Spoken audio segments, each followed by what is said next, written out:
Welcome to SC CyberSafe. So in today's video, I'll be showing you how to update all third-party applications on your Windows computer.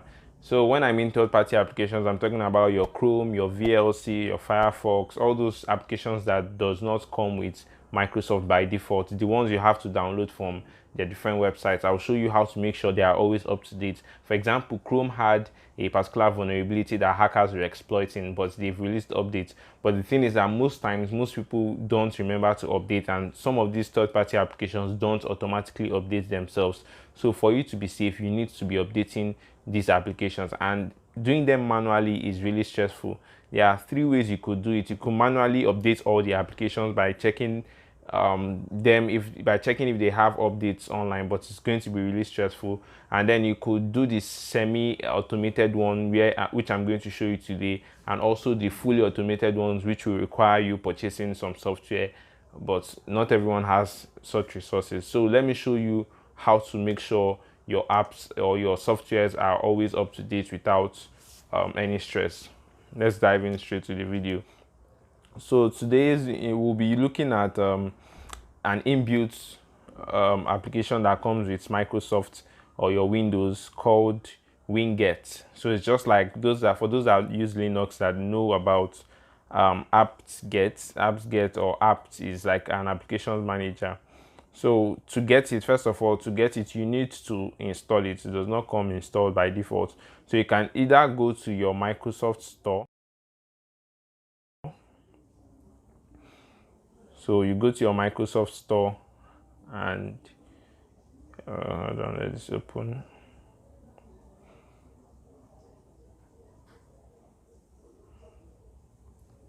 So you type Winget and then you hit enter.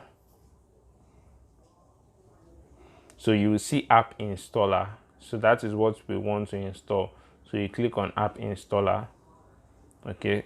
For some people it comes installed, pre-installed, but if it's not installed, then you have to make sure you install it yourself.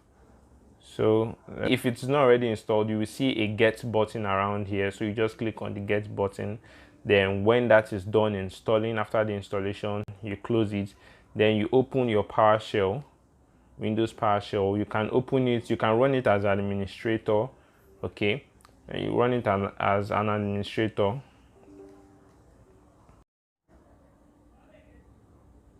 Then you type Winget and then hit enter. So it's supposed to show you something like this, which means it's installed. Once it shows you all this, it's installed. But once it shows you an error, that means it's probably not installed. What you need to do is, instead of running it as an administrator, you can close it again.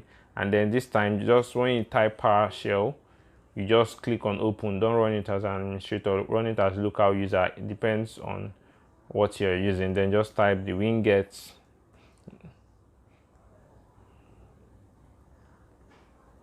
Just type Winget, then hit enter.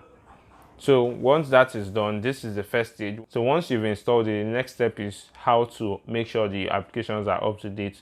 So we are going to you'll be using Notepad. We'll be using batch scripting basically. Open your Notepad. So what we'll be doing here is batch scripting. Okay, Windows batch scripting. So we will type. Let's just paste it. So you have echo at echo off. This is a command. This is the first command. Then the second one is rem.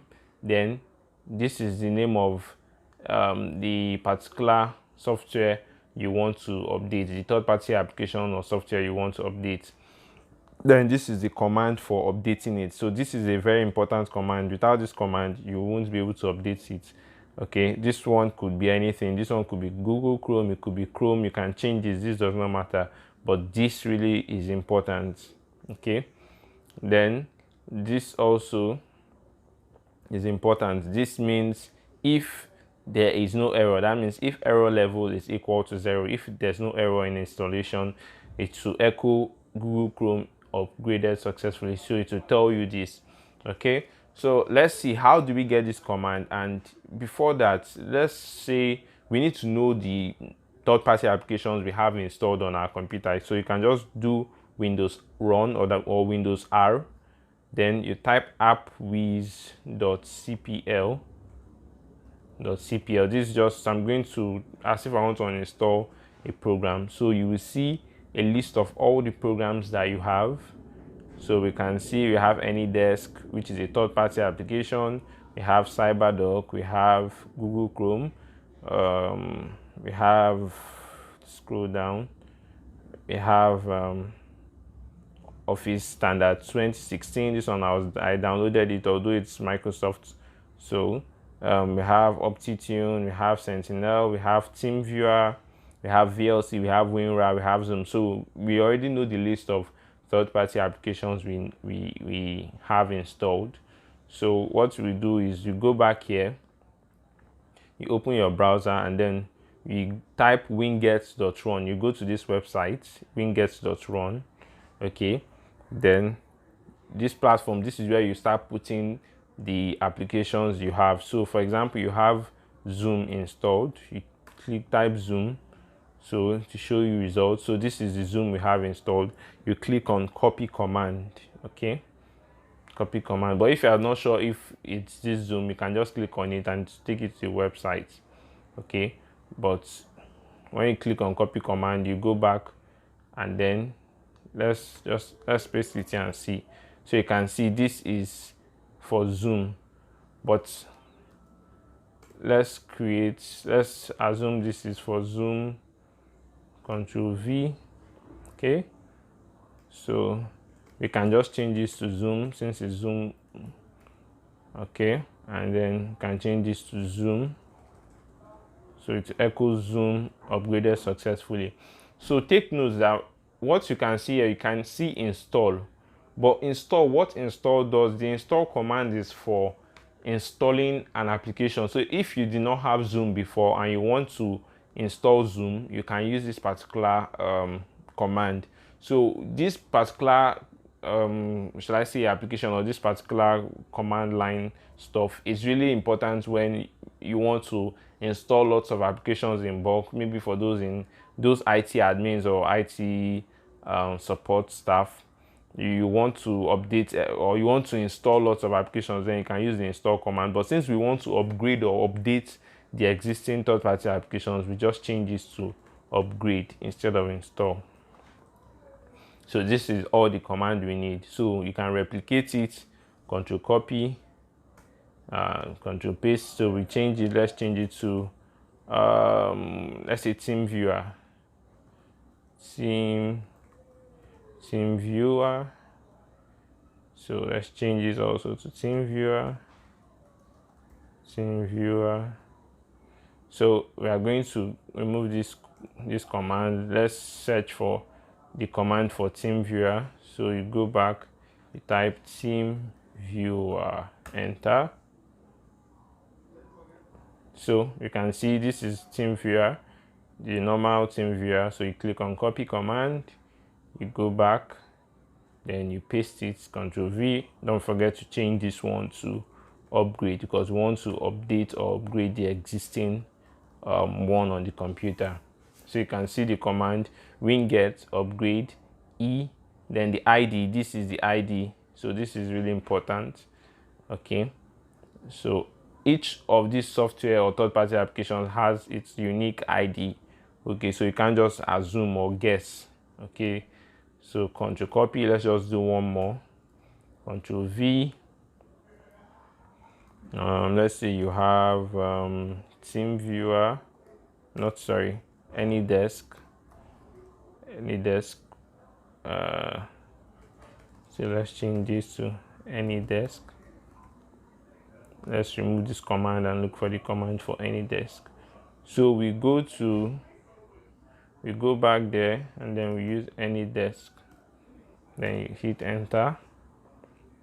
So you can see, then you click on copy command, then go and hit control paste. You can see the command for this one is quite different, or the ID is different.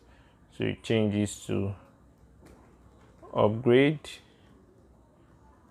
So let me just copy the list of, I already have it saved somewhere. So So let's assume these are, as you can see here, we have Adobe Reader, we have Grammarly for Windows, we have Grammarly for Office, we have CyberDoc, we have LibreOffice, we have Zoom, we have WinRAR. Okay, so you can see we have Office 365, we have Firefox. So depending, no matter how many third-party applications you have, just go ahead and replicate the same thing. Then in the end, make sure you end it with this error level. Just put it this way and end your command with this. Okay, so once you're done, you go to File, you go to Save As. Then you can save it as updater third party, or whatever you want to name it as. Then dot, make sure you save it as dot bat, that's dot bat file. Okay, then change it to all files, change the encoding to ANSI, then you choose where you want to save it, then you click on save. So once you're done with that, you can see it's currently here. So if you run it, let's see if it will run. Okay, so I don't think there is the need to run it as administrator. You can just run it without running it as administrator. So as you can see, if it says no installed package found, it means that particular software is not on your computer. You never installed it in the first place.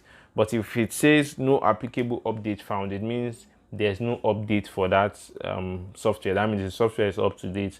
But if there's an update, it will now tell you, it will start updating. It will tell you that it wants to update, and then to start updating the particular software.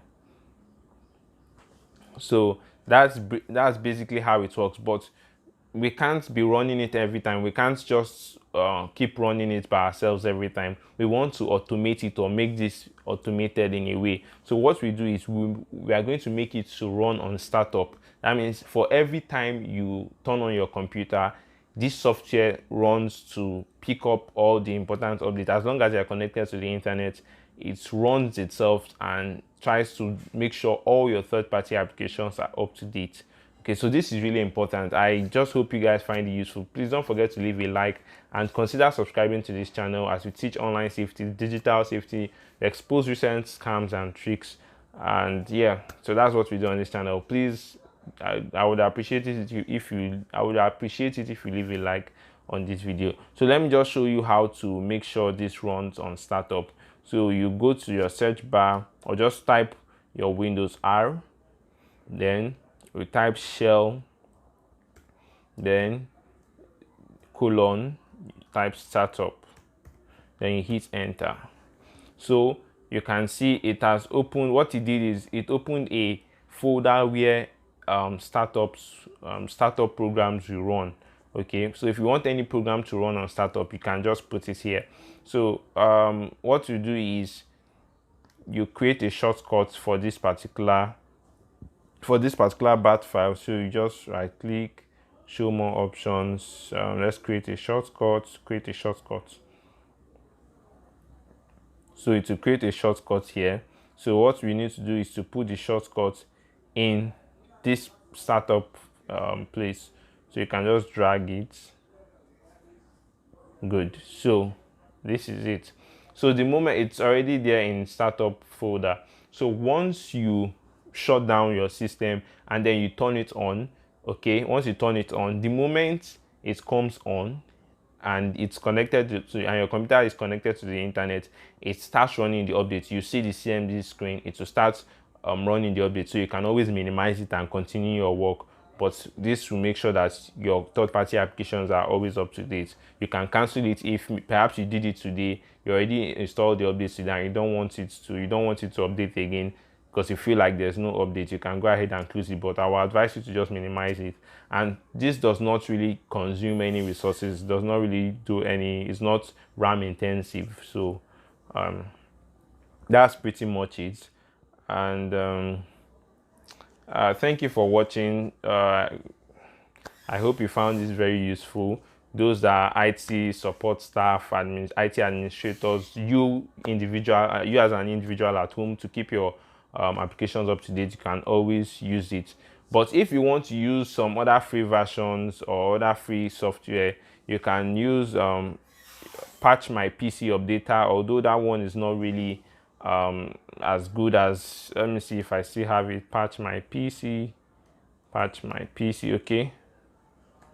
okay, so Patch My PC Updater, you can just download it. But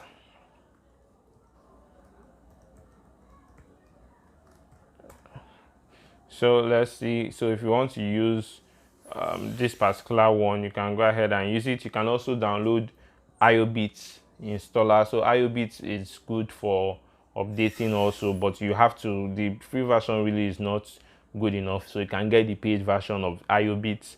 You can look for it, iObit installer, or for updating your applications. And this is Patch My PC Updater. So as you can see, it's telling you that the ones in red are outdated versions that are installed.